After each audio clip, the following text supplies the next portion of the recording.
It's recording. If you have any specific questions. James, so may I ask again? This is Meryl speaking.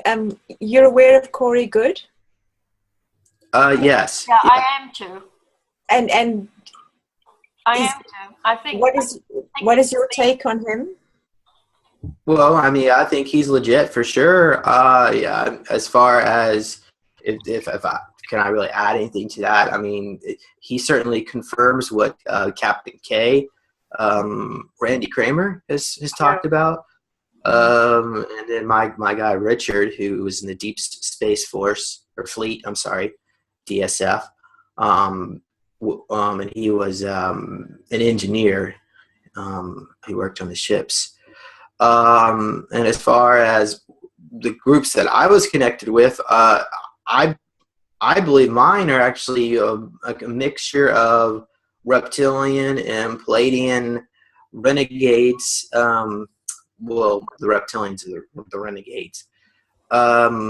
Just a group of splinter ET groups that work with some of these breakaway civilizations as freelancers occasionally. So I think that's where the SuperSoldier my lab phenomena, at least my part of it all, but they do trade us all out to different groups. And Kuso is in one of those groups, right?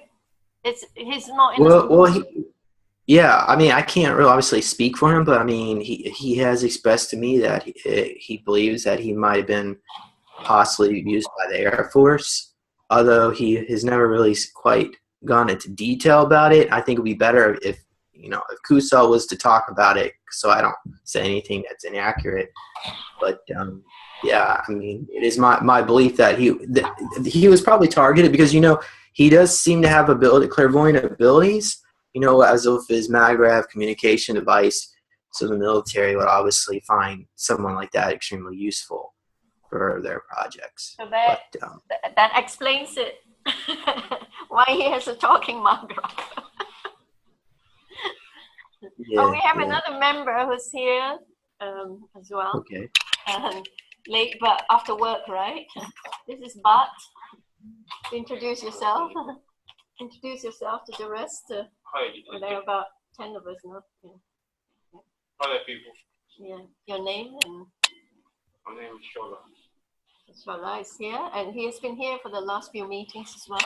Right. Thank you, Shola. Oh, very interesting. You have missed the workshop by the Murrays, who made the Helton in a very short space of time. It's done. Yeah, with the nano coating and all that, but it's okay. I mean, I had it recorded. We'll see if we can. James going to help me turn it into YouTube, right? I'm not very good at because my machine is stopping me from turning into YouTube. Yeah. Okay, sorry about the interruption. Carry on, James. Okay, but what would you like me to talk about? Oh, yeah. Mario was asking you about what Good again? What's his name? Corey Good. Corey Good. Corey Good. That's right. Yeah. Right. And I'm listening to the whole conversation, the interview with Corey Good. I think it's fascinating, and it correlates with my research as well. And I think there are some truths there. Yeah. You see. So basically, what I'm saying here is. I'm glad we have this group, and we have very knowledgeable people like Mariel, and then you got answers for us because you've been in there and you have experienced it, done it, and come out of it. And it's testimony that there are a lot of things that have been hidden from us, especially very sophisticated technologies that have been the controllers don't want us to know. And then Cash came into the picture and released this technology, and then there's talk about spaceship, and a lot of people think, oh gosh, this is rubbish and all that, but they don't know. And I'm glad James is with us here. He could open up a whole new world where he had gone to and experienced. Okay, looks like Joe Murray is doing some nanocoding. Yeah, she has shown us the whole process. You're on mute. Yeah. You want to ask? Yes. Shola wants to ask a question. Go on. So, what's happening with the recent like space books and everything? Is it true that we haven't been to the moon yet? Is that just a whole hoax? We have been. We've been to Mars. James, you heard? Yeah. Oh, okay. Well, from what I mean, obviously what Corey Good has said, and running Captain K, Randy Kramer has said, it appears that the first humans, at least in this era of civilization, reached the moon. I believe it was probably 1929, perhaps, when the first the Hanabu crafts was engineered by the Germans. And again, they got a lot of their technology from the Anunnaki, who scoured the earth, for the Viamas technology from India, another kind of bell. They called it the Bell Daglach. They were trying to do time travel technology, and they realized they could get it to levitate. I think it was like a mercury sphere. They were able to create some kind of levitational fields, and so they were able to go. They were able to get to the moon, and they found empty, abandoned alien bases there that they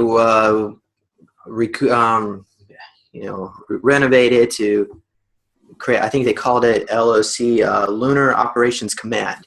That's what they called it. So that was set up in the early 30s, and then I think around 34, I think they finally got to Mars. And then it was around 1957, I believe, 54, the Nazis approached the U.S. government to say, hey, we're going to release all these exotic we're going to tell the world that we exist, that we have this base in Antarctica, a base on the moon and Mars, and that we have this advanced technology, and that although Germany lost the war, the Nazis still won. And so the U.S. government did not want to lose face that they lost against the Nazis. So they made a deal with them, and they also got the technology. So there was a merger between the United States corporate government, the military-industrial complex, and the Nazi breakaway civilization in late, I believe, 57.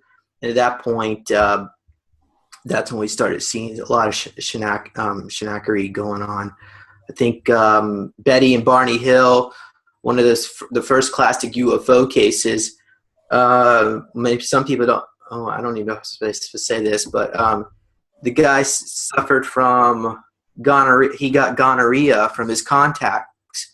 So it's believed that was one of the first my labs going on, and they were trying to. I mean, there were some ETs involved, but they were the regressives. But it was military ETs. It's all kind of one little cozy little group there, close knit, and yeah, it's just gotten a lot worse over the years. Hopefully I answered your question. I think I did. Oh, I suppose you want to know about the Apollo missions. So NASA is a public relations front. Some people say NASA means never a straight answer, but photos that come in from like the rover on Mars, and they're piped into a facility in northern Canada, and then they're pumped into the major place down in Texas and so on, their facility down there. So they're probably reviewing everything first before it goes public. So if there's like a creature that shows up on the rover cams, or some trees or bushes or something, they have to airbrush them all out, and also Google Earth, the maps and so on that you see on there, they're all airbrushed as well. But I think NASA, they probably did make it to the moon. Was it that 1969, I believe? And then what happened is the footage that we saw on the moon was actually created by the guy who came up with, what was it, 2001 Space Odyssey. I forgot the guy, the producer of that. It'll probably come to me. It's Stanley Kubrick. Yeah, that was this facility in London where they produced the movie. A lot of the footage that you saw on the moon was from the set. So they did go to the moon, but they just didn't show us what happened because there were saucer crafts up there. When they got there, I'm not sure which astronaut it was, but he saw a bunch of saucers on the edge of the crater. So they obviously couldn't show that to the public that weren't allowed more up there. Those are the Nazi breakaway civilization, basically letting the U.S. government know, you're too late. I mean, we beat you. I mean, So, anyway. mention more about this Nazi thing. I never heard this before. I'm gonna stop recording.